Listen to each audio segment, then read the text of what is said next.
Well, by now, we all know that rapid tests are the way forward with the Omicron outbreak, if you can get your hands on them. But it turns out that most of us are doing it wrong. One Melbourne doctor's how-to video has gone viral. In it, he demonstrates how exactly it should be done. And here's a tip. Don't go up. And to give us all a lesson, ear, nose and throat surgeon Dr Eric Levi joins us now. Eric, I've done what feels like thousands of these rapid tests over the last couple of months. Have I been doing it wrong? The basic answer is no, you have not been doing it wrong. Well, since the pandemic has only been going on for about 738 days, the fact that you've done 1,000 means that you're doing really, really well. What I really want to show is a better and a less painful way of doing it, really just to improve the technique so that you get more mucosal sample and less pain. So what prompted you to put out this video now?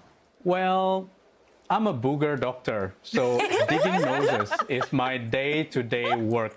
But I realized that a lot of my friends and patients and colleagues are not comfortable digging their own nose, particularly people from the culturally and linguistically diverse or elderly patients who can't read instructions. It's actually quite difficult and challenging.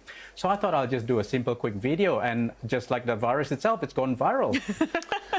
Dr. Eric, you're going to do a demo for us now, I think, and we should stress that you're not using an actual rat kit because they're in such short supply, and Susie Youssef's been hoarding them, apparently. Who's done heaps of them other than Susie Youssef? Dr. Eric, tell us, or show us how it's done. Well, this is going to make a wonderful dinner time viewing, I think. So I've got a simple example of a standard nasal swab. So the two things to remember is that the front of the nose has just got skin that is dry and hairy. That's not the one that we want. And aiming up is going to be quite uncomfortable and painful. So the trick is actually to go low and going slow around the back of your nose, just aiming towards the back of the nose, going low and going slowly, just for about 15 seconds, and twirling it around 2 to 3 centimeters, and then slowly pulling it out. It is not painful, it is not uncomfortable. As you can see, I can still talk and maybe even have my dinner at the same time. No, don't do dinner with the swab. I want to sneeze, because that's what happens every time I do that. Well, Dr. Eric, I was going to ask how much of an issue using the wrong technique is, but depending on how wrong the technique is, we could get into some hot water. So I'll just say, how many false negatives are we likely to be talking about here? Well, the basic answer is we don't know. We assume that these tests are done and validated by scientists in a lab. But here we are asking millions of Australians to do this test themselves.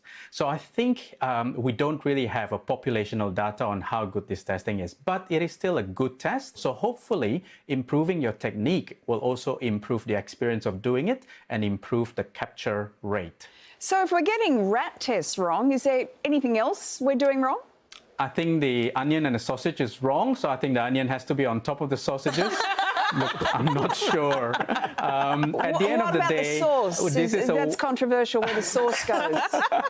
The important thing is to make sure that what falls is the onion, not the sausage. Okay. Now, the key thing is that this is a phase of the pandemic that Australia has not met before. And we're utilizing every expert information and every test available and balancing both tests, the gold standard PCR and this rapid antigen test, so that we can get the best information and at the population level guide our practice and our response. Dr Eric Levi, thank you so much for your wisdom. Go low and slow when it comes to nasal swabs and sausages. Thanks for your time tonight. My pleasure. Thank you.